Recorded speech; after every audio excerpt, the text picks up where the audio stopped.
kami yang hebat, Allah kami yang dahsyat, Allah kami yang kuat, Allah kami yang mencintai dan mengasihi setiap kami. Kami sungguh mengucap syukur untuk anugerah-Mu yang selalu baru setiap waktu, buat kasih kebaikan-Mu. Mari kita berdoa bersama-sama, ulangi seperti apa yang saya ucapkan. Bapa kami yang ada di dalam surga, dikuduskanlah nama-Mu, datanglah kerajaan-Mu, jadilah kehendak di bumi ini seperti di dalam surga. Bapa yang baik, berikanlah kami pada hari ini rezeki yang menjadi bagian kami secukupnya. Cukup untuk memberikan pinjaman kepada banyak bangsa, sedangkan kami sendiri tidak punya pinjaman, cukup untuk menjadi saksi Tuhan, mulai dari Yerusalem, Yudea, Samaria, sampai ke ujung-ujung bumi. Cukup untuk menjadikan semua bangsa murid Kristus dan membaptis mereka dalam nama Yesus. Terima kasih Bapa untuk rezeki yang secukupnya.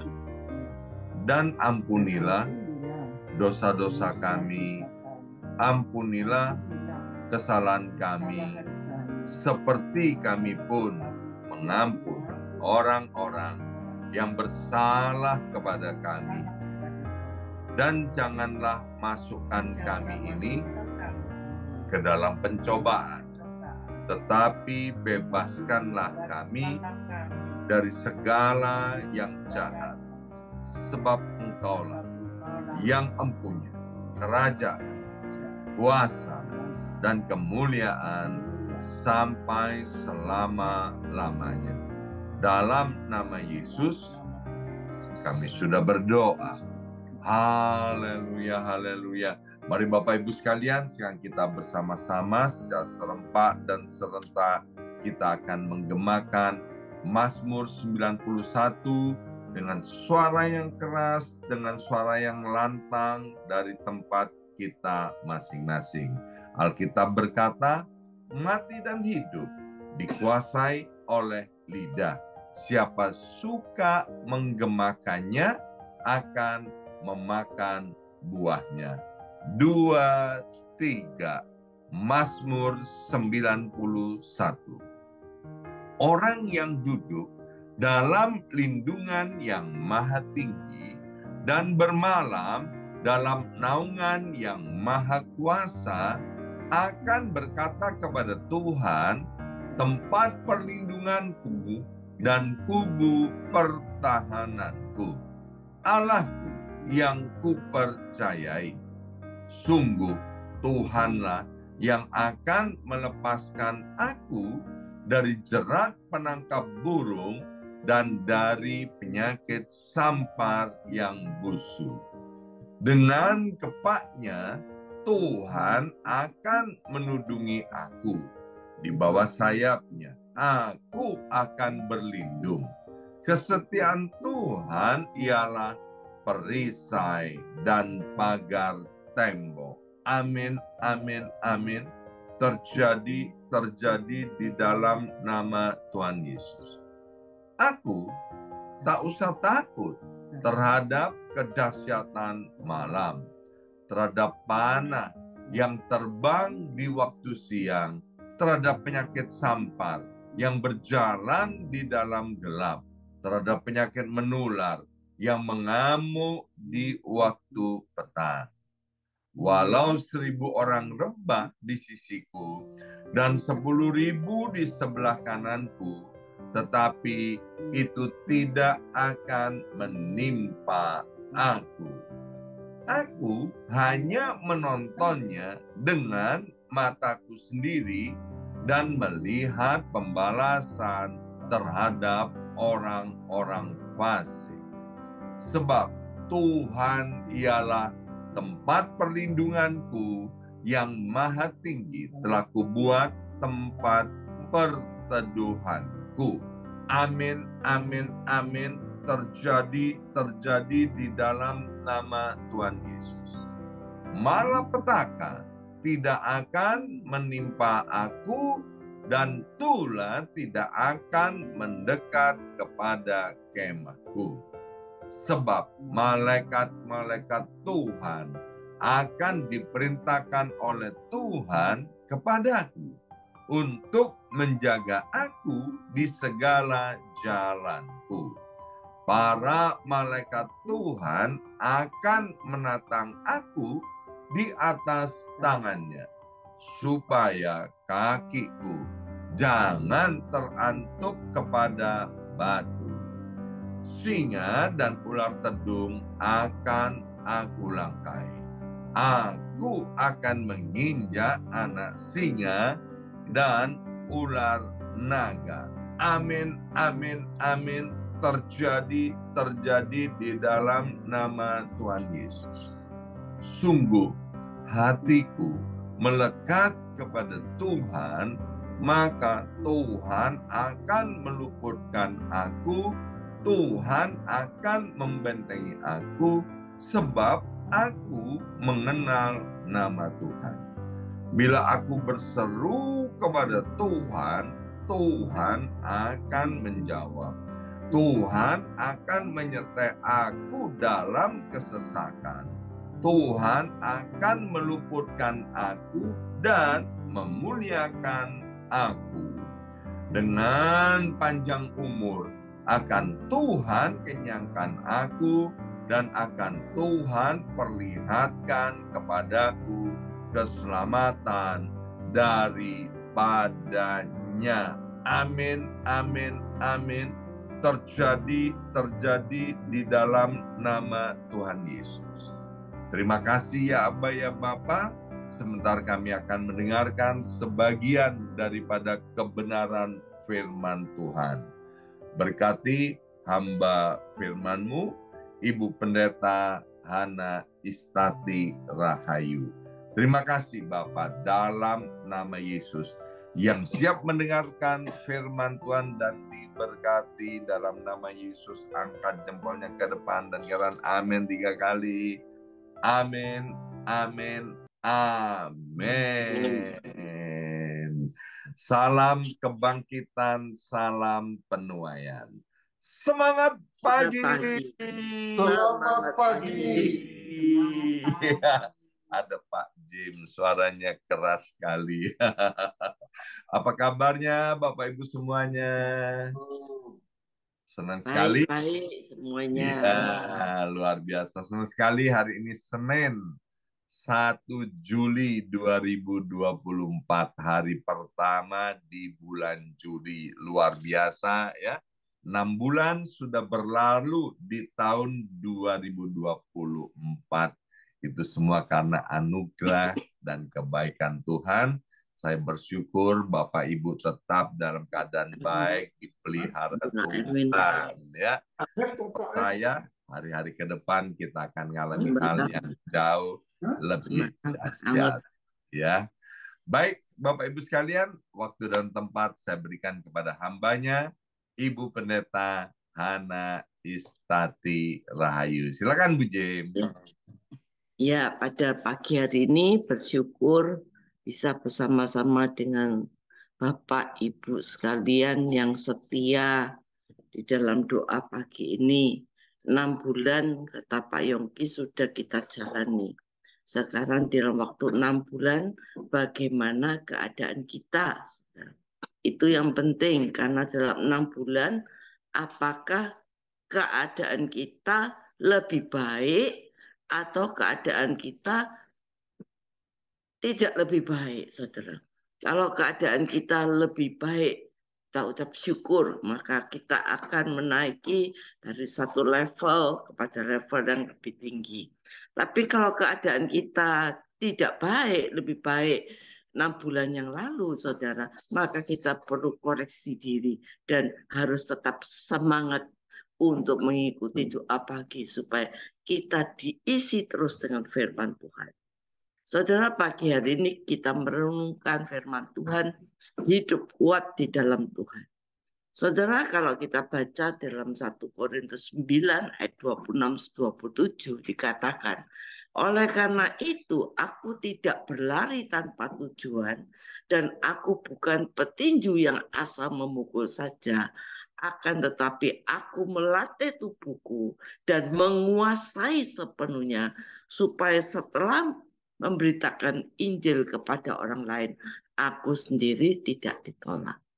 Saudara, dalam kehidupan ini kita berhadapan dengan berbagai macam tantangan, pergumulan, masalah, persoalan, doa yang belum dijawab, saudara.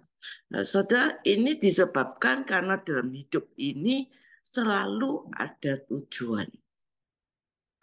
Saudara, karena dalam hidup ini selalu ada tujuan, maka kita perlu satu strategi, ya, atau dikatakan satu metode yang tepat agar supaya kita itu sampai kepada tujuan, supaya tujuan kita ini tercapai.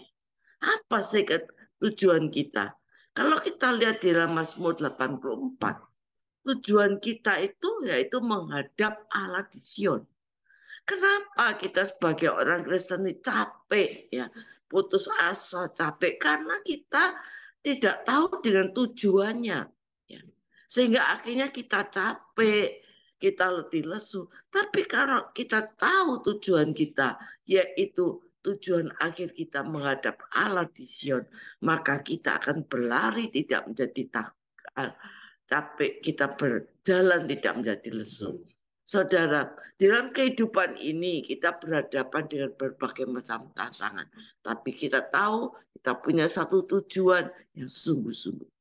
Rasul Paulus mengumpamakan, ya, bahwa dalam dia memberitakan Injil, dia menggambarkan dirinya seperti seorang petinju.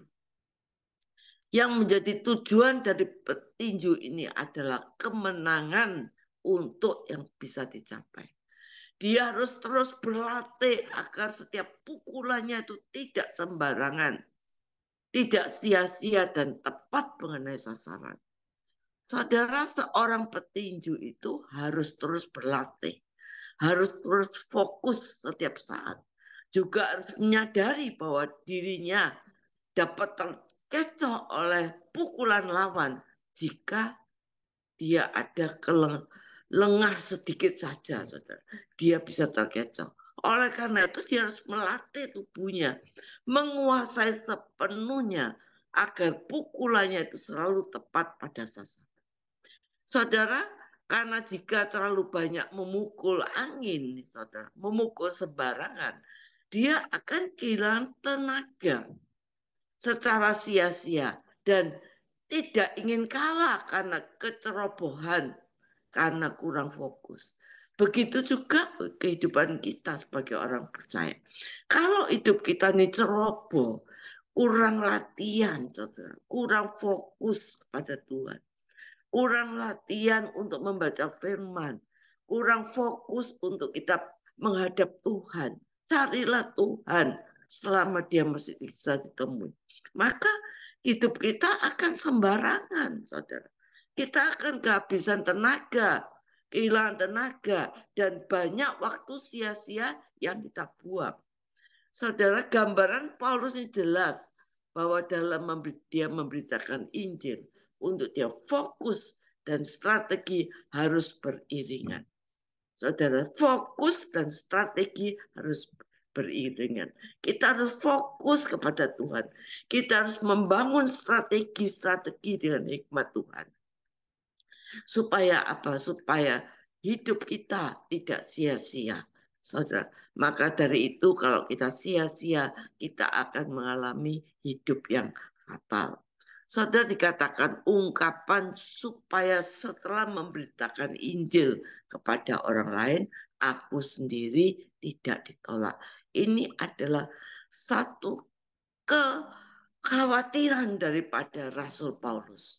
Supaya kalau dia sudah memberitakan Injil, jangan sampai dia sendiri ditolak. Karena apa? Karena kalau hidupnya sembarangan atau sembrono. Dan dia tahu dia akan berakhir seperti petinju yang tidak pernah kalah. Dia akan tetap maju sampai hidupnya mengalami finishing well.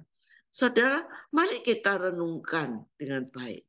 Jika Rasul Paulus memiliki pengalaman rohani dan mengalami punya satu dedikasi untuk Injil, masih merasa khawatir dan ditolak. Bagaimana seharusnya kita menyikapi kehidupan iman kita? Bukankah kita seharusnya memilih sikap yang sama dengan Rasul Paulus? Kita belajar bagaimana dia mengumpamakan, dia lari, ya, dia sebagai petinju untuk menggambarkan satu perjalanan iman. Dia berlari untuk supaya ada tujuan. Dia bertinju, dia tidak asal sembarang pukul. Saudara, menggambarkan ada perjalanan iman, ada tujuan. Dia mengatakan bahwa kita tidak boleh hidup tanpa tujuan. Kita harus menjalani kehidupan ini dengan sungguh-sungguh. Tidak asal sembarangan hidup, tetapi kita sungguh-sungguh punya satu tujuan. Saudara. Dan kita harus fokus jelas dalam iman, menjaga kehidupan kita. Taat di dalam menjaga kehidupan kita. Ada beberapa nasihat sederhana yang bisa kita ambil, yaitu supaya kita tidak hidup sembarangan. Yang pertama, mempunyai tujuan yang jelas. Seperti seorang atlet punya tujuan yang jelas. Berlari untuk mencapai garis finish. Itulah tujuan hidup kita. Saudara, kita juga harus memiliki tujuan yang jelas dalam iman kita. Tujuan tersebut adalah untuk menjadi seperti Kristus. Dan kita menjadi berkat bagi orang lain. Yang kedua, punya disiplin pribadi. Saudara. Seperti seorang petinju yang berlatih keras, disiplin, dijaga makannya, dijaga berat tubuhnya. Supaya apa? Supaya dia disiplin. Kalau seorang olahragawan tidak menjaga kesehatan tubuhnya, saudara, maka dia akan mengalami sesuatu yang fatal. Saudara, tidak menjadi seorang yang lincah di dalam dia bertanding. Kita sebagai anak Tuhan, kita harus mempunyai disiplin pribadi. Dalam beribadah, kita harus disiplin. Dalam baca firman Tuhan, kita harus disiplin. Dalam berdoa, kita harus disiplin. Saudara, firman Tuhan mengatakan bahwa latihan badani itu terbatas gunanya. Tetapi ibadah itu membawa dampak yang luar biasa. Kita perlu melatih manusia rohani kita dengan kedisiplinan. Tanpa komitmen untuk disiplin, maka kita akan mengalami kekalahan, jatuh bangun di dalam dunia yang serba bengkok ini. Ketiga, kita harus menjaga kualitas hidup rohani kita. Kita menjalani kehidupan yang tidak sembarangan. Saudara, kita akan terus berbuah, berkembang, sehingga kita mempunyai kehidupan yang menjadi berkat bagi sesama. Saudara, karena kualitas hidup kerohanian kita. Saudara yang terkasih, jangan sampai kita ini hidup sembarangan. Tapi kita ayo melatih tubuh kita supaya kita punya tujuan yang jelas. Kita tidak lelah, kita tidak capek di dalam menjalani perjalanan hidup kita. Karena kita tahu dalam perjalanan ini ada Yesus yang menyertai kita. Saudara, ketika sikap hati kita ini dicetak dengan dasar keyakinan yang kita bangun, maka saudara akan mengenakan seluruh perlengkapan senjata. Jadi waktu kita membangun sikap hati kita cetak dengan dasar keyakinan yang kita bangun. Maka kita akan mengenakan seluruh perlengkapan senjata Allah. Apa tujuannya? Saya katakan supaya kamu dapat mengadakan perlawanan. Jadi kita tidak perlu jadi korban. Kita boleh berada di hari-hari yang jahat. Kita boleh ada di tengah-tengah masa-masa yang sukar. Karena kita masih ada di dunia. Dunia ini akan dikatakan yang jahat bertambah jahat. Yang baik bertambah baik. Kita boleh ada di tempat hari-hari yang jahat. Kita boleh ada di masa-masa yang sukar. Iblis boleh terus coba nembak kita dengan panah api dari si jahat. Tapi kita tidak akan menyerah. Kita tidak akan pernah kalah. Supaya kita dapat mengadakan perlawanan pada hari jahat. Dan tetap berdiri teguh. Alkitab mengatakan, artinya apa? Supaya kita tetap berdiri teguh. Artinya kita tidak tergoncangkan. Saudara, semua boleh tergoncangkan. Firman Tuhan mengatakan bahwa dunia ini akan digoncangkan. Tetapi kita sebagai orang percaya, kalau kita sungguh-sungguh memakai senjata Allah, sikap hati kita dicetak dengan keyakinan yang kita bangun. Kita pakai senjata Allah, maka kita tidak akan tergoncangkan. Peperangan rohani yang kita hadapi, itu ialah untuk menahan supaya iblis tidak masuk di dalam hidup kita. Mencuri apa yang sudah Tuhan sediakan. Mencuri apa yang sudah Tuhan berikan pada kita. Saudara, tidak membunuh apa yang sudah kita terima dari Tuhan. Kehidupan ilahi yang ada tidak membinasakan perkara-perkara yang iblis serang dalam hidup kita. Saudara, jika kita terus bertumbuh dengan satu dasar keyakinan yang kuat, maka kita akan terus bertumbuh dari satu level kemuliaan ke level kemuliaan yang lebih lanjut. Kita tidak akan terus ada di tempat yang sama. Yang gagal tetap gagal, yang susah tetap susah. Yang sedih tetap sedih, yang penuh air mata tetap penuh air mata. Saudara, kita nggak akan terus di tempat yang sama. Kita akan dibawa kepada kemenangan demi kemenangan.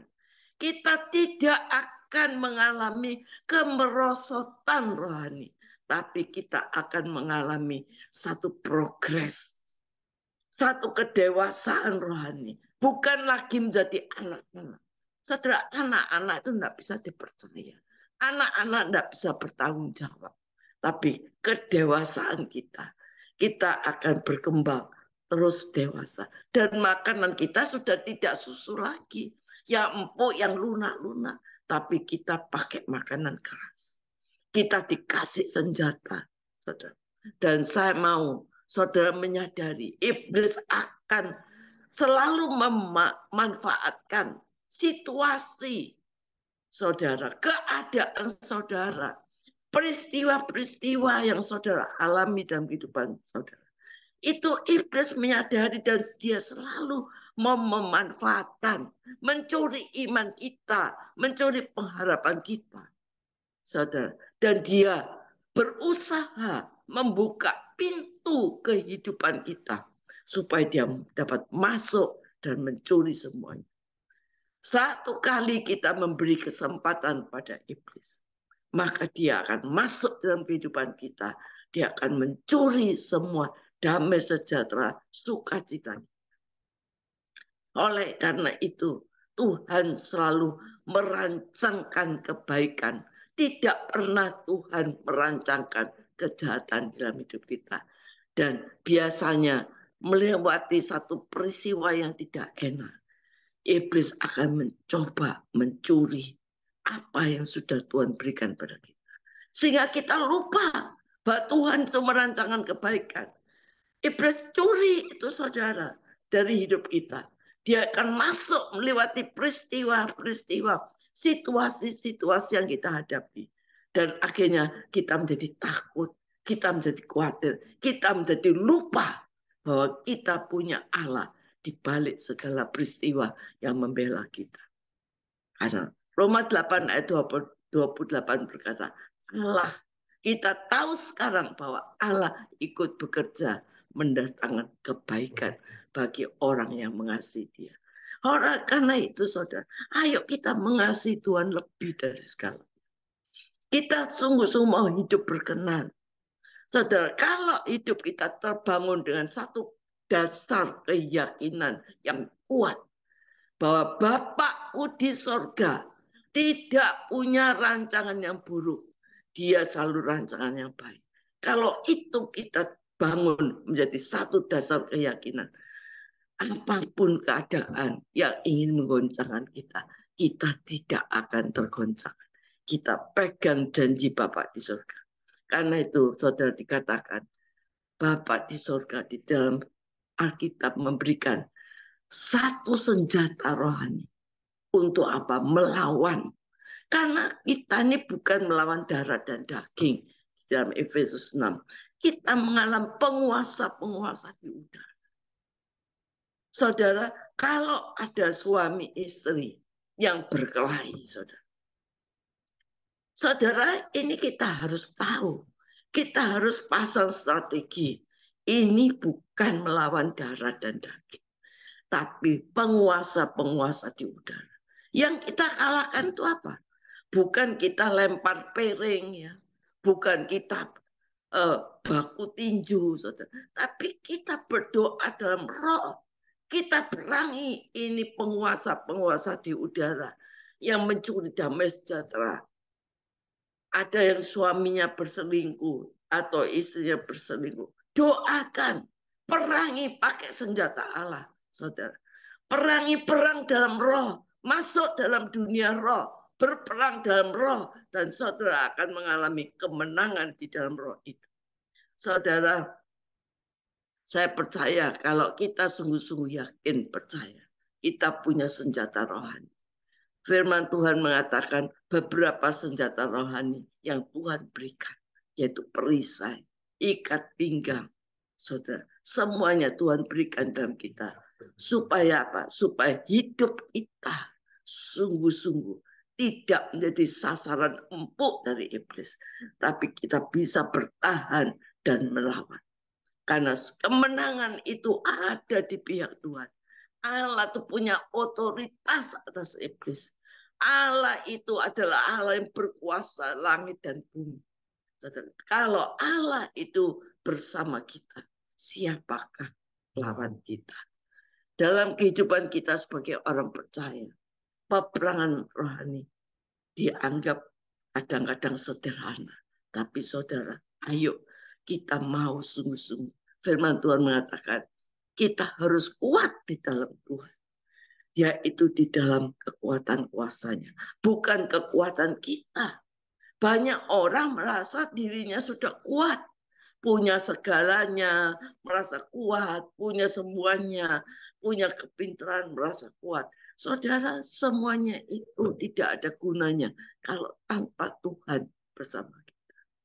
Tidak ada gunanya. Saudara punya kekayaan, kalau tidak diimbangi dengan kekayaan rohani, tidak ada gunanya. Firman Tuhan mengatakan apa yang di dunia ini bisa habis dimakan hangat. Tetapi harta yang kekal, Tuhan yang kita punya dalam hidup kita adalah harta yang kekal. Kehadiran Tuhan di dalam kehidupan kita itu adalah satu harga yang sangat mahal.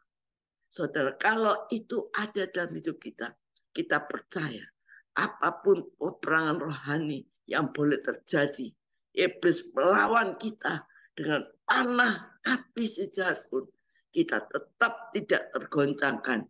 Karena satu kali Tuhan bersama kita, kita merdeka. Sekali merdeka, tetap merdeka. Hendaklah kau kuat di dalam Tuhan dengan memakai seluruh perlengkapan senjata Allah supaya kita bisa tetap tegak berdiri melewati semuanya. Dan kita tahu kalau kita sungguh-sungguh harus berjaga-jaga di dalam doa kita, di dalam hubungan intim dengan Tuhan. perjumpaan dengan Tuhan setiap hari. Maka di dalam perjalanan hidup kita dari hari ke hari, Tuhan tetap menyertai kita. Kuat di dalam Tuhan, bersama Tuhan kita akan mengalahkan segala-galanya. Saudara, pakai baju sirah kebenaran, pakai topeng keselamatan, pakai semua senjata Allah, maka kita akan bertahan melawan siasat tipu daya iblis yang licik. Saudara, dan kita, kalau kita sudah kuat, saudara, maka kita tidak akan tergoyangkan. Dan kita akan mengalami kehidupan dari satu level kemenangan kepada level kemenangan yang lain. Dari satu level kemuliaan kepada satu kemuliaan lain. Dari satu kehidupan rohani yang dewasa menjadi lebih dewasa, menjadi lebih dewasa. Dan hanya orang yang dewasa yang dapat jadi mempelai Kristus. Amin. Saya berdoa untuk kita semua pagi hari ini. Saya percaya bahwa setiap kita tidak akan pernah sia-sia untuk kita sungguh-sungguh berdoa, mengikuti doa pagi, kita ditaburi benih firman Tuhan. Sehingga sepanjang perjalanan hidup kita dari hari ke hari, kita sudah diperlengkapi dengan senjata Allah, dengan kuasa Allah, penyertaan Tuhan. Sehingga apapun kita, dimanapun kita berada, di kantor, di pekerjaan, di dalam rumah tangga, di dalam sekolah anak-anak kita tahu ada Tuhan di balik semuanya. Dan kita percaya, hidup kita bukan semakin merosot, tapi hidup kita akan sungguh-sungguh naik dari satu level kepada level yang lebih baik. Dari satu level kemuliaan kepada level kemuliaan. Dari satu level kemenangan menuju satu level kemenangan. Dan pastikan hidup saudara menjadi berkat. Amin.